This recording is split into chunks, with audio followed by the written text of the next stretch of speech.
자, 우리 종료주의를 맞이해서 십자가라는 그 단어와 예수님의 보혈이라는 단어가 여러분들 마음과 머릿속에 이렇게 떠오를 것입니다. 레위기 17장 11절에 보면은 육체의 생명은 피에 있다라고 성경은 이야기합니다. 그리고 14절에도 보면은 모든 생물은 그 피가 생명과 일체다라고 얘기합니다.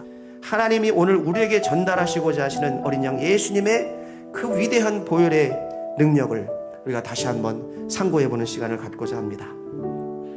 자, 여러분 다 같이 한번 따라 하십니다. 자, 십자가의 보혈의 능력은 믿고 선포해야 합니다.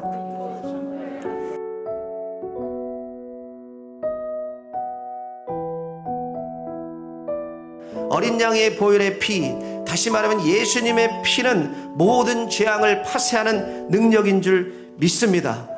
그 보혈의 능력을 선포하면 각 가정을 넘보는 사단의 역사가, 각 개인의 삶을 어렵게 하는 그 사단의 역사가, 우리의 삶의 모든 과정과 일들을 어렵게 하는 사단의 역사는 물러가고 악한 세력은 떠나가게 될 줄 믿습니다. 예수 그리스도의 보혈의 능력으로 명하노니 떠나갈지어다. 명하는 게 중요합니다. 선포하는 게 중요하다는 거예요. 진리를 알면서도 행동하지 않고 선포하지 않으면 그 진리는 아무런 의미가 없는 것입니다.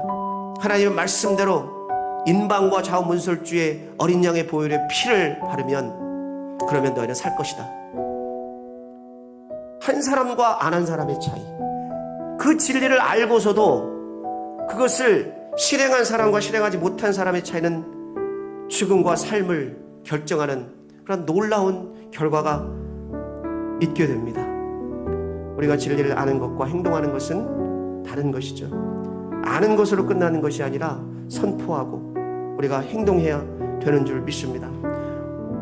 십자가의 보혈은 믿고 의지하는 모든 사람에게 모든 재앙을 물리치는 능력입니다. 권능입니다.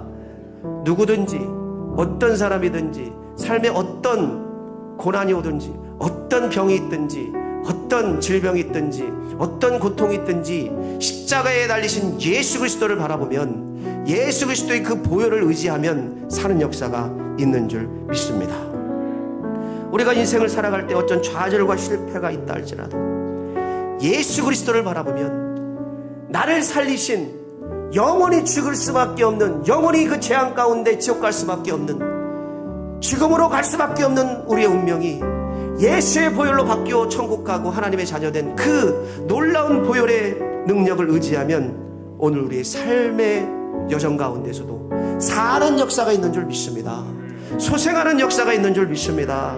하나님께서 함께하는 역사가 있는 줄 믿습니다. 온 세상이 무너져 버릴 것 같은 상황 속에서도 예수 그리스도가 해답인 것입니다.